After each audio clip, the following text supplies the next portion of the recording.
আজকে আমি রান্না করব পুঁই শাক দিয়ে, আলু দিয়ে আর কচু দিয়ে, আর মাছের মাথা আছে একটা, মাছের মাথা দিয়ে। তো দেখো কড়াতে তেল দিয়েছি, তেলটা গরম হয়ে গেছে। গোটা জিরে,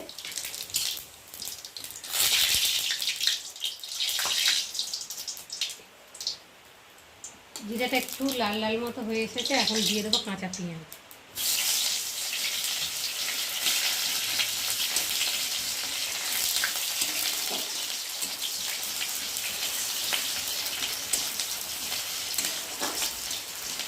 পেঁয়াজটা একটু ভাজা ভাজা হয়ে এসেছে।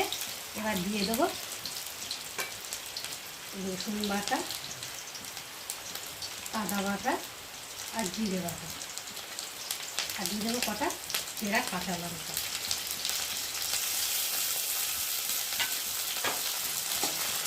এই মশলাটা একটু হালকা করে নেড়ে দেবো।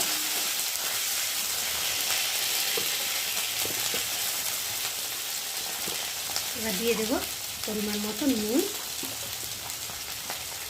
আর হলুদ গুঁড়ো দিয়ে মশলাটা ভেজে নেব। মশলাটা ভাজা হবে আর এখন আমি মাছের মাথাটা ওর মধ্যে দিয়ে দেবো।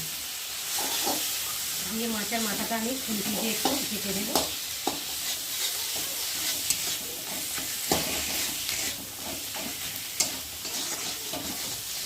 মশলার সাথে মাছের মাথাটা একটু ভালো করে কষিয়ে নেব।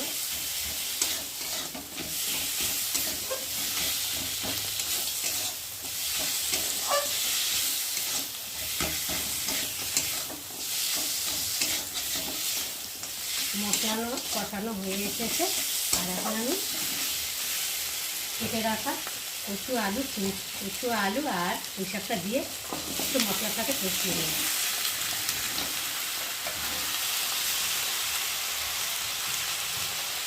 একটু ভালো করে নেড়ে দেবো।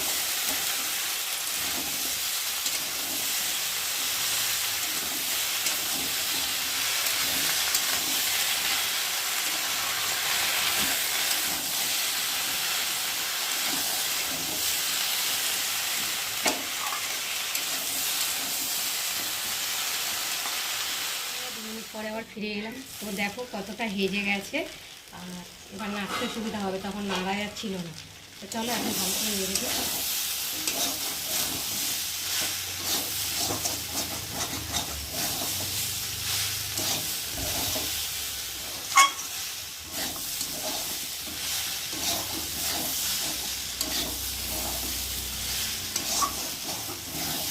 একটু ভালো করে নেড়ে নেবো।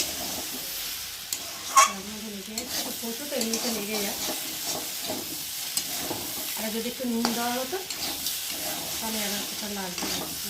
রান্নার সময় তো অত মাথায় কাজ করে।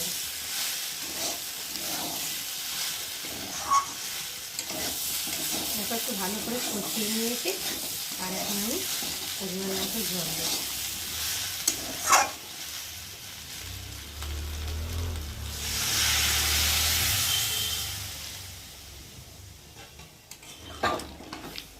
ভালো করে নেড়ে দেবো।